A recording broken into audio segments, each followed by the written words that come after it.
Hello students, my self Narayan Saraswat और आज हम स्टार्ट कर रहे हैं भौतिकी समझ चैप्टर नंबर 4 सदिश राशियों का गणित। सटीक उत्तर वाले प्रश्न फर्स्ट। क्वेश्चन नंबर फर्स्ट में दिया है एक वेक्टर नहीं बदलता यदि इसे ए दिया है एक कोण पर घुमा दिया जाए, बी दिया है किसी भी एक संख्या से गुणा कर दिया जाए, किसी इकाई वेक्टर से क्रॉस गुणा कर दिया जाए, डी दिया हुआ है अपने समानांतर खिसका दिया जाए। तो देखो मान लो कि ये वेक्टर है और वेक्टर में दो चीज़ें होती हैं, एक होता है परिमाण और एक क्या होती है इसकी दिशा। जो सदिश होता है, सदिश दो चीज़ों से मिलकर बनता है, परिमाण और दिशा। तो वो सदिश नहीं बदलेगा जब उसका परिमाण भी नहीं बदले और उसकी दिशा भी नहीं बदले।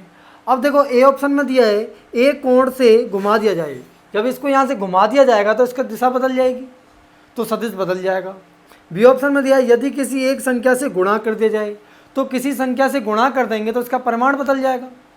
सी में दिया हुआ है किसी इकाई सदिश से क्रॉस गुणा कर दिया जाए। तो मान लो ये कोई सदिश ए है, अगर ए सदिश में किसी इकाई सदिश ए से गुणा कर दिया जाए तो इसका जो गुणनफल आएगा, सदिश गुणनफल आएगा, ये लंबवत हो जाएगा किसके, सदिश ए के।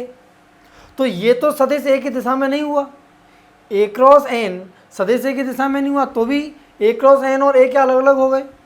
और डी ऑप्शन में दिया हुआ है अपने समांतर खिसका दिया जाए। तो इसके समांतर अगर खिसका दिया जाए, मान लो या तो इधर ऐसे खिसका दिया जाए, ये कितना हो गया ए, ऐसे करके ये खिसका दिया जाए ए, तो इसका परिमाण मान लो इसका परिमाण जो है वही इसका परिमाण है, दोनों तो इसकी परिमाण बदला ना दिशा। तो इस सदिश को इसके क्रिया रेखा के अनुदिश भी खिसका सकते हैं और इसके समांतर भी खिसका सकते हैं, लेकिन इसके कोण पे नहीं घुमा सकते। कोण पे घुमाएंगे तो दिशा बदल जाएगी, तो ऐसे समांतर इसका खिसकाएंगे तो इसका परिमाण बदलेगा ना दिशा, मतलब सदिश में कोई परिवर्तन नहीं आएगा। इसलिए ऑप्शन क्या है, डी सही है। क्वेश्चन नंबर 2, नीचे दिए गए समूह में से किस समूह में दी गई संख्याएं ऐसे तीन वेक्टरों के परिमाणों को बता सकती हैं जिनका योग शून्य हो। तो हमें ये तीन सदिश दिए हुए हैं, तो हमें बताना किस वाले सदिश में इनके परिणामों का योग शून्य हो सकता है। तो देखो ट्रायंगुलर लॉ हम जब पढ़ते हैं तो ये मान लो इस तरह से कोई ट्रायंगुलर लॉ है, ये क्या है एक ट्रायंगुलर लॉ, इस तरह से ये सदिश ए, ये सदिश बी और ये सदिश सी है। अगर ए बी सी सदिश इस प्रकार है कि ये त्रिभुज की तीनों भुजाओं को निरूपित कर रहे हैं, क्रमागत तीनों भुजाओं को निरूपित कर रहे हैं, तो इनका सम सदिश ए प्लस सदिश बी प्लस सदिश सी कितना होता है, 0। अब देखो त्रिभुज की भुजाओं को तब निरूपित कर सकते हैं जब दो छोटी भुजाओं का योग तीसरी भुजा से अधिक हो। अगर मान लेते हैं कि सी क्या है, सी बड़ा है ए से और सी बड़ा है किससे, बी से, दो छोटी भुजाओं का योग बड़ी भुजा से अधिक होना चाहिए। तो ए और बी मान लो सी से छोटे हैं, तो ए प्लस बी का क्या लिखते हैं, ए प्लस बी ये बड़ा होना चाहिए किससे, सी से। अगर ए प्लस बी बराबर भी हो जाएंगे सी के, तो ये ए इधर हो जाएगा, बी इधर हो जाएगा और सी अगर विपरीत दिशा में तो यहाँ पे आ जाएंगे, तो भी क्या हो जाएगा, सदिशों का योग शून्य हो जाएगा। लेकिन त्रिभुज नहीं बन पाएगा, लेकिन ए प्लस बी अगर सी के बराबर हो जाएगा तो भी सदिशों का योग शून्य हो जाएगा। और ए प्लस बी बड़ा हो सी से, बड़ी भुजा से दो भुजाओं का योग ज़्यादा हो तो भी सदिशों का योग 0 हो सकता है। तो देखो इसमें देखते हैं, दो छोटी भुजाएं 2 और 4, तो 2 प्लस 4 ये तो छोटा है 8 से, तो ये तो नहीं हो सकता। इसमें देखो दो छोटी भुजाओं का योग 4 प्लस 8 और ये 16, 4 प्लस 8 12, 12 तो छोटा है, तो ये भी नहीं हो सकता। सी में दिया है 1 प्लस 1 छोटी भुजाओं का योग और ये कितना 2, ये तो बराबर है, ये हो सकता है। डी में कितना दिया है 0.5 प्लस 1 ये छोटा है किससे, 2 से, तो ये भी नहीं हो सकता। तुम्हारा आंसर क्या आएगा, सी। क्वेश्चन नंबर 3, वेक्टर ए तथा वेक्टर बी का परिणामी वेक्टर ए से अल्फा कोण बनाता है और वेक्टर बी से बीटा कोण बनाता है। तो हम यहाँ पे ऑप्शन दिए हुए हैं, तो देखो वेक्टर ए और बी का परिणामी, इसमें ऑप्शन में एक बार ए को क्या लिया है, स्मॉल लिया, बी से एक बार ए को ग्रेटर लिया, एक बार इक्वल लिया है। देखो, तो यहाँ पे मान लो कोई एक वेक्टर ए है, ये क्या है वेक्टर ए, और ये क्या है वेक्टर बी है। तो यहाँ समझ में आ रहा है वेक्टर ए का परिमाण बड़ा है किससे, बी से। इसमें क्या है, वेक्टर ए का परिमाण बड़ा है बी से। तो इस सिचुएशन में जब यहाँ पर हम समांतर चतुर्भुज बनाएंगे, तो समांतर चतुर्भुज ये बना, और समांतर चतुर्भुज का विकर्ण ये हो गया, ये क्या हो गया, समांतर चतुर्भुज का विकर्ण। यहाँ पे परिणामी आर क्या है, सदिश ए प्लस सदिश बी। ये कितना एंगल है, अल्फा, और ये एंगल कितना है, बीटा। क्या समझ में आ रहा है, यहाँ पे अल्फा छोटा है बीटा से, तो ए बड़ा है बी से, तो अल्फा छोटा होगा किससे, बीटा से। और देखो, अगर मान लो कि ये कितना दिया है सदिश ए, ये सदिश क्या है ए, और ये क्या है सदिश बी, इसमें सदिश ए का परिमाण छोटा है, सदिश बी का परिमाण ज़्यादा है। समांतर चतुर्भुज बनाएंगे, समांतर चतुर्भुज बनाने के बाद जब यहाँ पे विकर्ण लगाएंगे, तो विकर्ण कुछ ऐसा आएगा, आर इक्वल टू सदिश ए प्लस सदिश बी। ए से कितना एंगल कोण है ये, अल्फा, बी से कितना कोण है, बीटा। तो इसमें सदिश ए का परिमाण छोटा है किससे, बी से, सदिश ए का परिमाण छोटा है किससे, बी से। तो यहाँ पे अल्फा क्या हो जाएगा, बड़ा है किससे, बीटा से।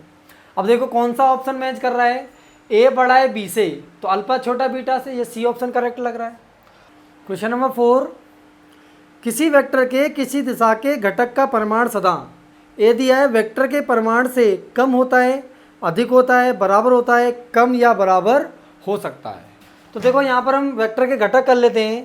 तो ये हमने एक्सिस बना ली, ये कितना एक्स एक्सिस, और ये क्या है वाई एक्सिस। ये हमने एक वेक्टर ले लिया ए, मानते ये कोण कितना है, थीटा। तो यहाँ पर ये ए एक्स कितना हो जाएगा, ए कॉस थीटा, और यहाँ पर ए वाई कितना हो जाएगा, ए साइन थीटा। ए एक्स क्या है, सदिश ए का एक्स दिशा में घटक, और ए वाई क्या है, सदिश ए का वाई दिशा में घटक। अब देखो ए एक्स का मान है, वो ए से ए एक्स दिया हुआ है, ए एक्स कितना, ए कॉस थीटा है, और कॉस थीटा की वैल्यू, कॉस थीटा का मान -1 के बराबर या उससे बड़ा, और 1 के बराबर या उससे छोटा होता है। तो कॉस थीटा का मान हमेशा 1 से छोटा या 1 के बराबर होता है। तो जब कॉस थीटा 1 के बराबर होगा, तो ए एक्स ए के बराबर हो जाएगा। तो सदिश का घटक सदिश के परिमाण के बराबर हो गया। अगर कॉस थीटा का मान 1 से कम है, तो ए एक्स का मान ए से कम हो जाएगा। तो यहाँ पे हमें क्या समझ में आ रहा है, सदिश का घटक या तो सदिश के परिमाण के बराबर हो सकता है या उससे कम हो सकता है। तो हमारा ऑप्शन क्या आएगा, डी। क्या दिया है, कम या बराबर हो सकता है। क्वेश्चन नंबर 5, वेक्टर ए ऊर्ध्वाधर दिशा में ऊपर की ओर तथा वेक्टर बी उत्तर की दिशा में है, तो ए क्रॉस बी की दिशा निकालनी है। तो देखो सदिश ए किधर, ऊपर की तरफ है ए, और यहाँ पर दिशा बनाए हम, तो ये ईस्ट, इधर कितना वेस्ट, ऊपर की तरफ क्या नॉर्थ, और ये क्या हो गया साउथ। तो नॉर्थ की दिशा में क्या वेक्टर बी है, तो वेक्टर बी भी किधर है, नॉर्थ की दिशा में। तो सदिश ए और सदिश बी क्या हो गए, समांतर हो गए। तो सदिश ए समांतर सदिश बी के, तो ए क्रॉस बी कितना हो जाएगा, ए बी साइन 0। साइन 0 कितना होता, 0। तो ए क्रॉस बी कितना आया, 0 सदिश। तो शून्य सदिश की दिशा निर्धारित नहीं होती, तो इस यहाँ पे ऑप्शन कोई 0 आ नहीं रहा, तो इसका मतलब है इस क्वेश्चन में कुछ मिस्टेक है। फिर हमने इस क्वेश्चन को इंग्लिश मीडियम वाली जो बुक आती है कॉन्सेप्ट ऑफ फिजिक्स, जो एस सी वर्मा सर ने लिखी हुई है, उसमें चेक किया, तो उसमें इसका आंसर क्या 0 दिया हुआ है, और इसमें आंसर दिया हुआ है पश्चिम की ओर होगी। तो देखो पश्चिम की ओर कैसे हो सकती है, अगर हम इधर क्या माने ईस्ट, इधर माने वेस्ट, और पीछे वाली साइड में क्या माने नॉर्थ, और आगे वाली इधर क्या माने नॉर्थ, और आगे क्या माने साउथ। ऊपर क्या है सदिश ए, और इधर क्या है सदिश बी। ये सदिश ए और सदिश बी। तो देखो सदिश ए की तरफ उंगली करेंगे और बी की तरफ घुमाएंगे, तो दिशा किधर आ जाएगी, पश्चिम की तरफ। तो अगर नॉर्थ को पीछे और साउथ को आगे मानेंगे, तो दिशा किधर आएगी, पश्चिम की तरफ। लेकिन नॉर्थ को अगर अपवर्ड मानेंगे, तो आंसर क्या आएगा, 0।